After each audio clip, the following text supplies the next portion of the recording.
Добар ден и ви благодарам што сте на Канал 5 со централните вести. Ова се насловите.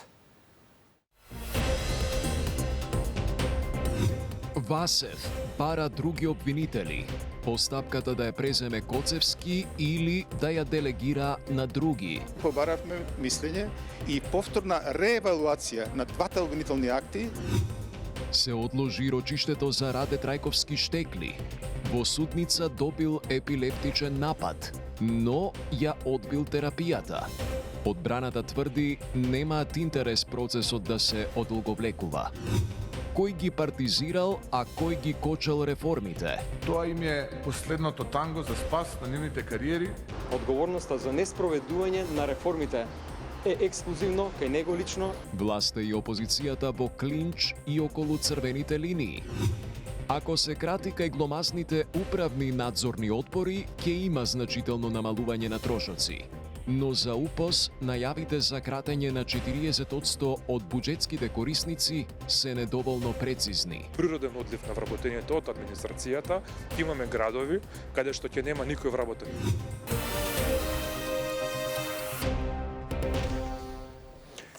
Рочиштето за онкологија денеска се одложи. Екс-директорот на онкологија Нино Васев, кој како и двајца онколози е обвинет за несовесно лекување пациенти, бара постапката да ја води Коцевски или пак друго обвинителство. Новоангажираните адвокати сметаат дека обвинението за Васев било нестручно и немало докази за негова вина. Детали од Мирјана Мирчевска-Ивановиќ. Се одложи судењето за случајот онкологија. Причина за одложувањето е барањето на адвокатите на обвинетиот Нино Васев до државниот јавен обвинител Љупчо Коцевски да го преземе предметот или да го делегира на друго јавно обвинителство. Судиката Снежана Марковска судењето го одложи за една недела.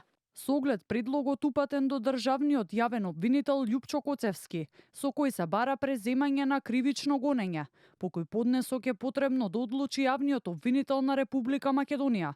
Судот констатира дека не се исполнети законските услови за водење на постапката, од кои причини главната расправа се одложува за 8 октомври.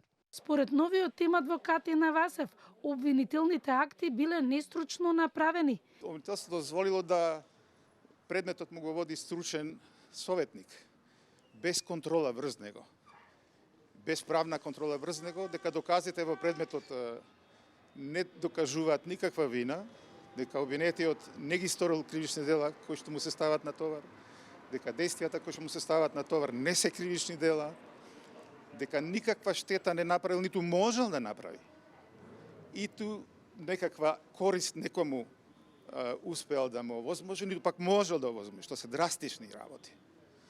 И за тие драстични работи побаравме мислење и повторна реевалуација на двата обвинителни акти од државниот јавен обвинител. Јавната обвинителка Ана Гоговска-Јакимовска побара одложување и посочи дека не може да се произнесе по ова барање и мора да го достави до надлежната институција. На денешното рочиште требаше да продолжи со сослушување на сведоци, предложени од обвинителството.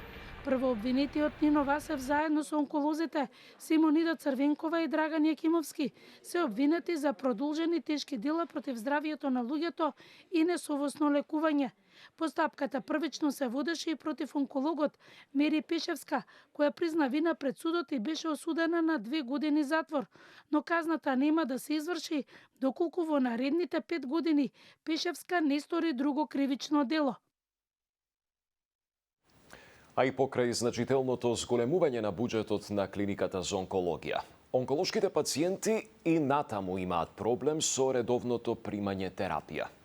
Поради бавните тендерски постапки, но и доцнењето од страна на добавувачите, пациентите чекаат лекови од 2 до 3 недели.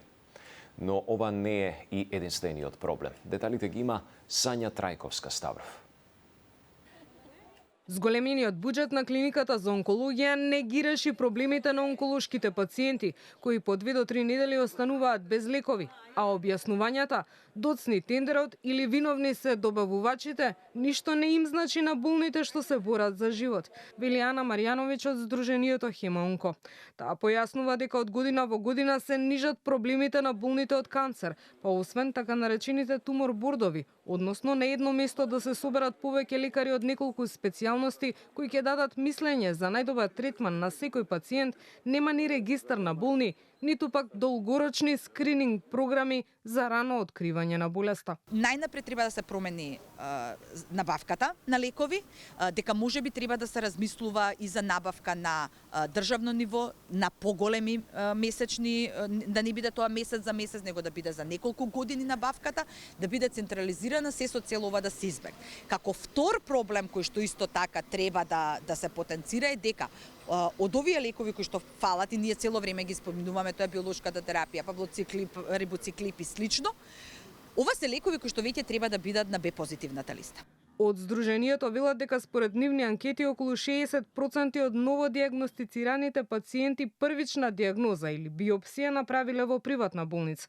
Дури 80% веднаш биле пратени на хирургија, наместо да има борд на лекари што ќе одлучи за најдобриот третман. Ова за државата треба да е поразителен податок, смета Маријановиќ. Делумно се менуваат работите. Јас имам една навика да кажам, ние одиме еден чекор напред, 3 назад. Кога ќе го научиме македонското оро дека оди 3 чекори напред, 1 назад, тогаш ќе може да зборуваме дека состојбата на онколошките пациенти во Македонија е подобрена. Во соработка со онкологот, хирургот, патологија, да се направи најдобриот третман за тој пациент и како тоа лекување треба да продолжи понатаму. Како приоритет за Хемаонко се овие тумор бордови да профункционираат од наредната година. По повод месецот посветен на борбата против рак на дојка, од Сдруженијето организираа појадок пред онкологија, за да им порачаат дека новодиагностицираните не се сами. Од Хемаонко велат дека надлежните не треба само во месец октомври да се сеќаваат на болните од канцер, туку постојано треба да работат на подобрување на здравствената услуга за нив. Денеска повторно се одложи судското рочиште против Раде Трајковски Штекли и уште неколку лица обвинети за продажба на дрога. Откако обвинетиот Трајковски доби епилептичен напад во судница. Нападот се случи пред самиот старт на судското рочиште. Раде Трајковски падна на подот, а веднаш реагираа присутните адвокати и затворските полицајци, пошто беше повикана и брза помош. Докторите го информираа судот дека Штекли добил некој вид епилептичен напад, но и дека одбил да прими терапија која што се дава во такви случаи, бидејќи, како што кажал предходно, земал друга терапија. Судијата Илија Трпков првично одлучи судењето да продолжи во отсуство на Штекли, но во присуство на неговиот адвокат, кој ќе го известува за текот на постапката. Сепак, неговиот адвокат Сашо Дуковски реагираше дека епилептичен напад на лице со констатирана епилепсија не може да биде нарушување на редот во судницата и побара одложување на денешното рочиште. Следното е закажано за 9 октомври.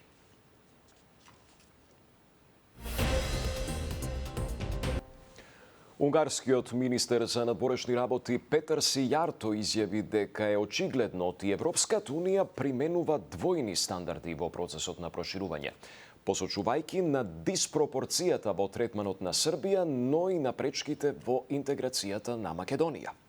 Во интервју за Српската национална телевизија РТС, Сијарто направи паралела со интегративниот процес на Украина.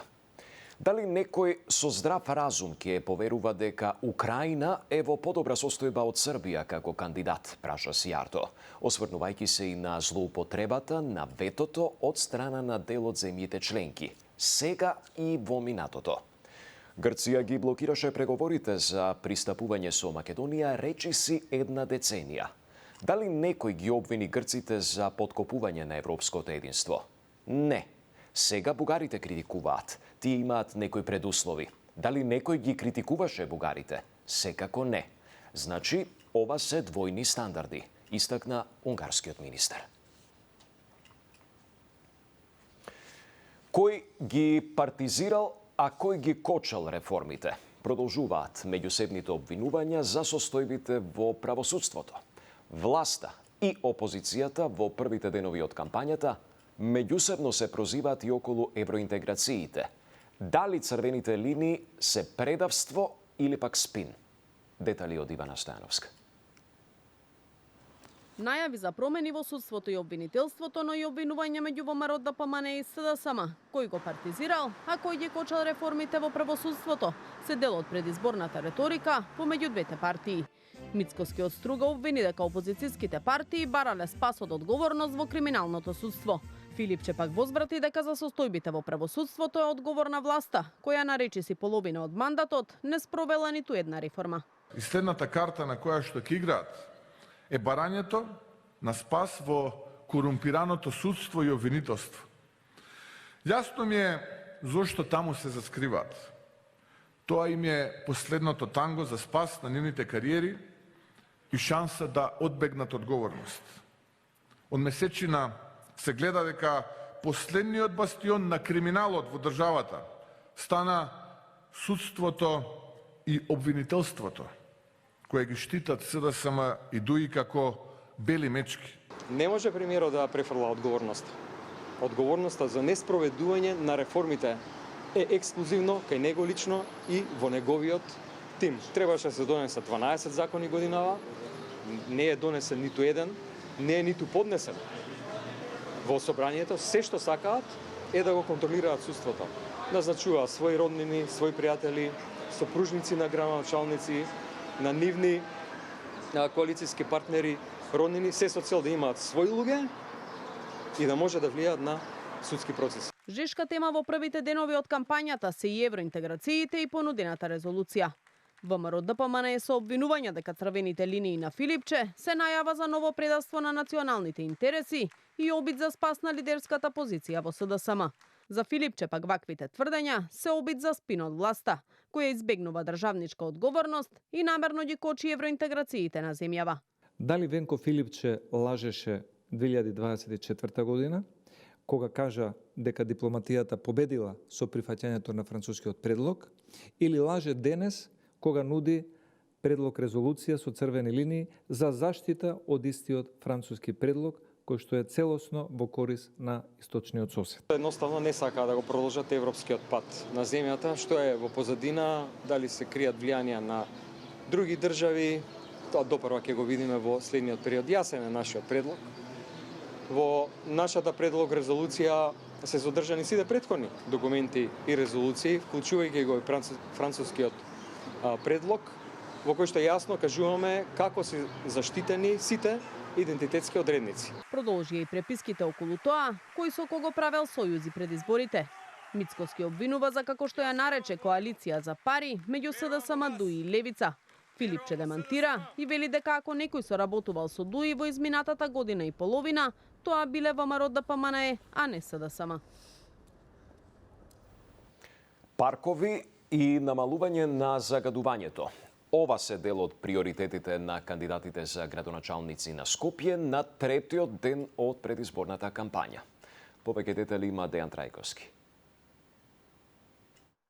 По еден парк секој месец ветува Шукова. Ѓоргиевски дава збор дека ќе биде човекот кој ќе стави крај на главните извори на загадување. Квалитетот на воздухот избива на врвот на агендите на кандидатите за градоначалници на град Скопје. Шукова вели дека создавањето на нови и обновувањето на постоечките зелени површини, кои обвини ги запуштило ВМРО ДПМНЕ, ќе бидат ревитализирани, а како итна мерка ги гледа и филтрите за оджаците на домаќинствата. Согласно сите анализи, 50% загадувањето во Скопје доаѓа со домаќинствата и мора да им се помогне. Предвидовме да се бесплатни филтри за оджаците за домаќинствата.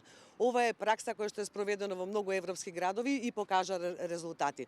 Секоја година по 5 до 10.000 домаќинства, односно за нивните оджаци, каде што излегуваат голем дел од PM частичките, да им се постават филтри кои што ќе ги задржуваат PM частичките. Ѓорѓиевски, кој најави нов кружен тек во аеродром, вели дека и сообраќајните решенија за подобар проток на возила ќе влијаат врз амбиенталниот воздух. Со Шукова е на иста линија околу филтрите, но вели пристапот кон загадувањето ќе биде системски и борбата со истото ќе се води на неколку фронтови, кои уверува дека ќе ги победи. 30 години наназад што се случува и останатите такви жаришта кои што ги имаме во Карпош, ги имаме во Шуто-Оризари, во Бутел и на многу места низ Скопје, конечно јас ќе бидам човекот кој што ќе стави крај на тие процеси, болни за нашиот народ, за нашите скопјани, ќе започнеме со соодветен третман на тие места. Одговорно тврдам дека во зимскиот период нема да има девијантни појави на тие локации поврзани со палење, затоа што градот ќе реагира, градот нема да биде нем наблюдувач на процесите. Кандидатот на независни заедно професорот Горан Марковски пак денешната агенда ја посвети на пречистителната станица за отпадни води, која е најголемиот капитален проект на Скопје во фаза на реализација, а за кој вели бил успешно извалкан од дневно-политичките игри. Порача граѓаните на Скопје мора да добијат здрава и чиста околина.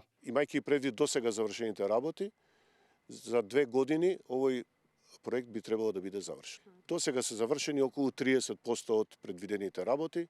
Имаше одредени проблеми при добивањето на одобрението за градење, но сега сето тоа е надминато и останува да се завршат градежните работи. Со ова, сите отпадни води од Скопје ќе бидат овде прочистени и чисти, поднатаму пренесени во Вардар. Постапката за пречистителната станица, која е позиционирана кај Трубарево и која треба да чини околу 190 милиони евра, беше започната во декември 2019 година, а тендерот се распиша половина година подоцна, кога беше и ветено дека во 2025 ќе биде во функција.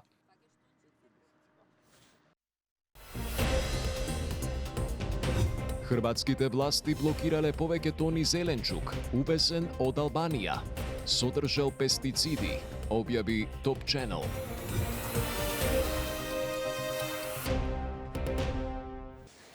Најавите за преполовување на буџетските корисници, доколку се оди со кратење кај управните и надзорните одбори, се добре дојдени и за тоа значително ќе се намалат трошоците, смета првиот човек на УПОС Трпе Дејановски.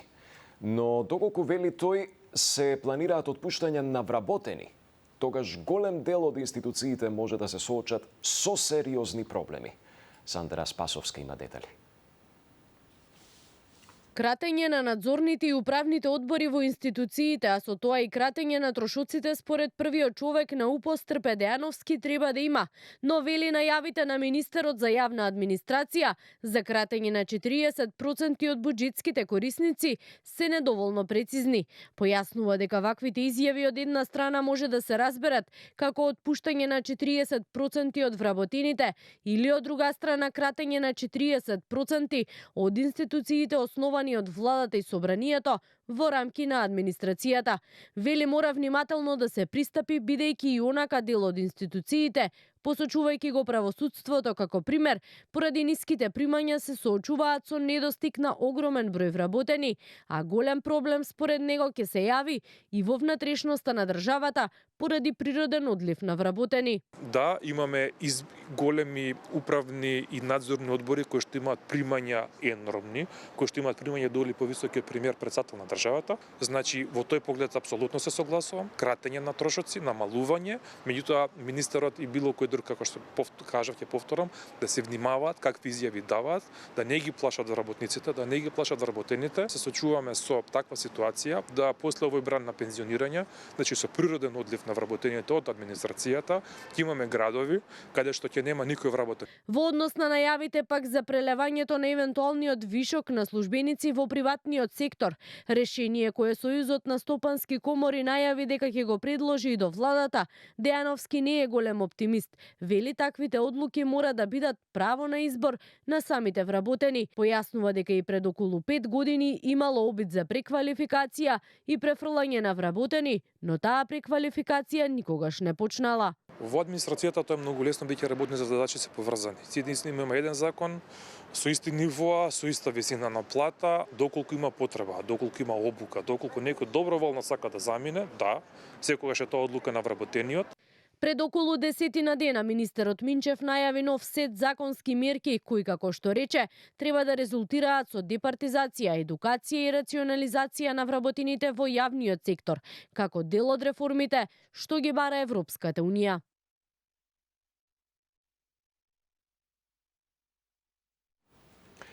Поради пад на температурите, грејната сезона наместо на 15 октомври почнува од утре за дел од потрошувачите приклучени на системот за централно грејење во градот Скопје, со кој што управува АДСМ.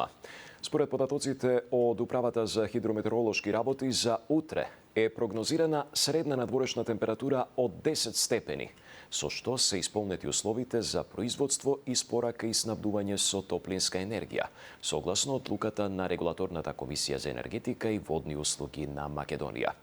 Исто така се до 15 октомври на веб страницата на ЕСМ снабдување секојдневно ќе се објавува информација дали се исполнети условите за испорака на топлинска енергија за наредниот ден, информира од компанијата.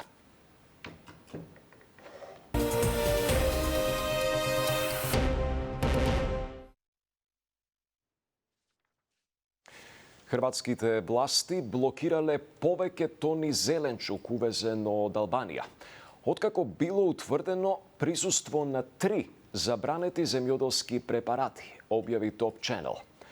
Блокирани се 8 тони црвени лути пиперки, произведени на подрачјето на дивјак, кои содржале пестициди штетни по здравјето на луѓето. Блокираното количество зеленчук ќе биде уништено во Хрватска, наведува телевизијата. Инаку, ова не е прв пат зеленчук и овошје произведени во Албанија да бидат блокирани во Хрватска поради присуство на забранети пестициди. Предходно Хрватска и Босна и Херцеговина уништија над 10 тони праски произведени во дивјак, бидејќи во ова овошје е пронајдено високо присуство на тешкиот метал никел. Поради истата причина, назад од границата, повеќе тони праски вратиле и словенечките власти. Зеленчук и овошје, произведен во Албанија, редовно завршува на пазарите во соседните земји, но нивните граѓани, главно они од пограничните места, го набавуваат непосредно од албанските земјоделци.